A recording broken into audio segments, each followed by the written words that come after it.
Hey, Frank and Tom. Greetings from Jacksonville Beach on my back porch. I recently recorded a video with no music when I told the story about my honeymoon. But now I'm going to tell the rest of that story, what led up to my honeymoon. So, in April of 2001, when I asked grandmother to marry me, both my parents were still alive. I proposed to her on, I think it was April 4th. I had gone to a Phillies opening day businessman special, and I picked up the ring after that. And Courtney and Roz were down the shore with Nana and Grandpa, your great-grandparents, Clark. And so when I got there, I said, let's take a walk to the pavilion at 88th Street and the beach. And when we got out on the pavilion, it was a beautiful night. It was cold. And I asked your grandmother to marry me. For some really odd reason, she had a lapse of her better judgment, and she said, sure, I'll marry you. And I gave her the ring, and we started to make plans for the honeymoon and the wedding.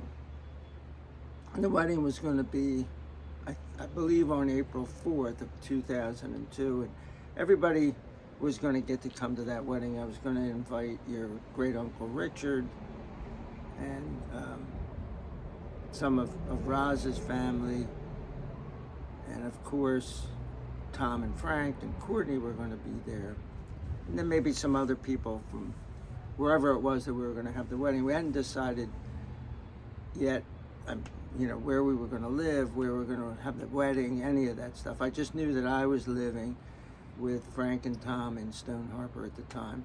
And grandmother was living up in Upper Darby, outside of Philadelphia. And but then in July of 2001, two things happened. Frank, you were born, and my mom passed away. And I remember my dad saying, one out and one in. We lost my mom, but now we have Frankie. Then in late fall, my dad's health started to deteriorate. And during the holidays, I think it was around Thanksgiving, he wound up in Burdett Tomlin Hospital, or maybe soon after Thanksgiving that happened. But by the time Christmas was rolling around, it didn't look good. We knew that he was never going to come out of the hospital again. And the traditional wedding was out of the picture. So we decided, wouldn't it be nice to at least have him be part of the wedding? We contacted the mayor of Stone Harbor, who was a buddy of his, and she was going to do the wedding. We were going to have it in his room, his hospital room at Burdett Tomlin. And he was the last man standing before I started even dating your mother. Her parents, or your grandmother, her parents had passed away.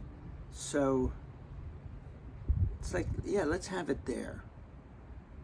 And then he went into a coma.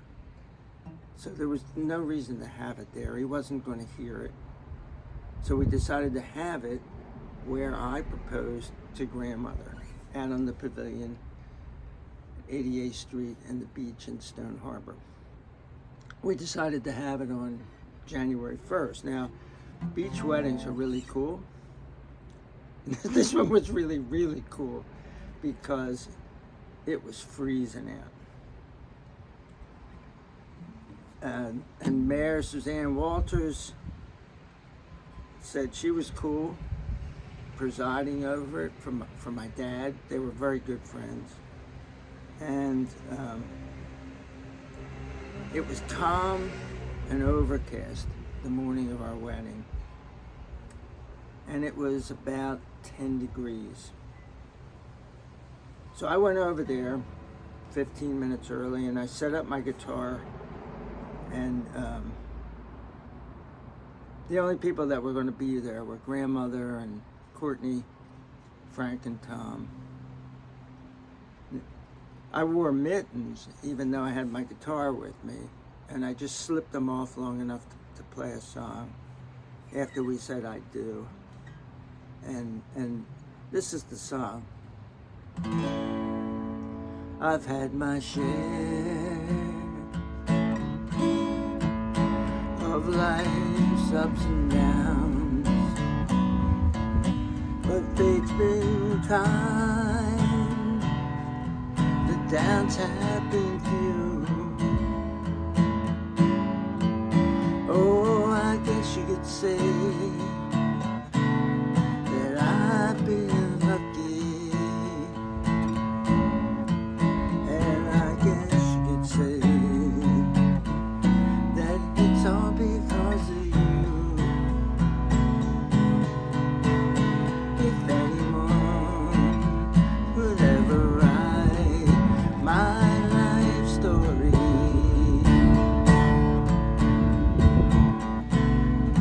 for whatever reason there might be, oh, you'd be there between each line of pain and glory, 'cause you're the best thing that ever happened to me, 'cause you're the best thing that ever happened to me.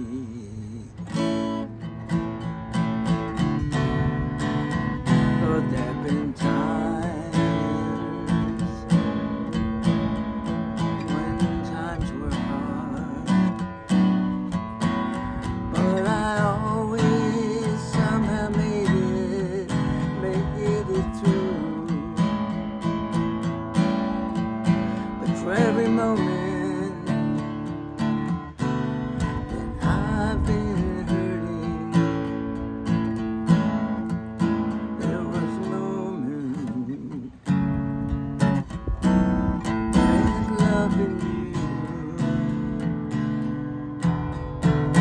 If anyone should ever write my life story,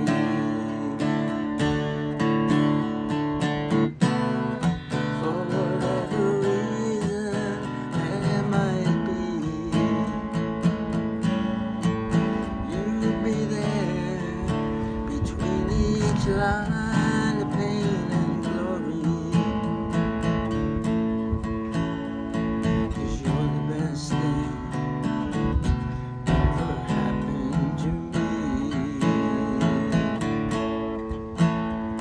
'cause you're the best thing that ever happened to me.